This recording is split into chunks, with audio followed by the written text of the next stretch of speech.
जय जगन्नाथ। हे मोर जगन्नाथ प्रेमी बंधुगण, आज मकर संक्रांति रे श्रीमंदिर रे मंगल आलती और अवकाश पर श्रीजीव मानकर पटापहरण लगी करा जिबा परे त्रिमुंडी रे मकर चूल लगी होइथाय। गोपाल वल्लभ और सकाळ धूप नीति बढ़िबा परे अन्यान्य बहु नीतिकांति होई मकर बेश बढ़ी थाए। एही नीति संपादन समय रे घंट छता काहालीर महार्ग पटुआर रे हजार हजार भक्त मंदिर प्रदक्षिण करती।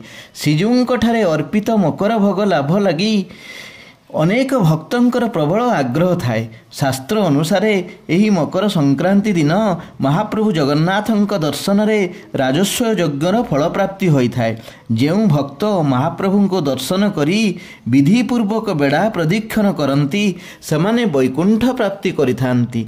आजि ठारु सूर्य उत्तरायण हेतु विवाह व्रत गृह प्रतिष्ठा जाग यज्ञ देवालय प्रतिष्ठा आदि शुभ कार्य आरंभ होइथाए। जगन्नाथ समस्तंकर मंगल करंतु। जय जगन्नाथ, जय जगन्नाथ, जय जय श्री जगन्नाथ।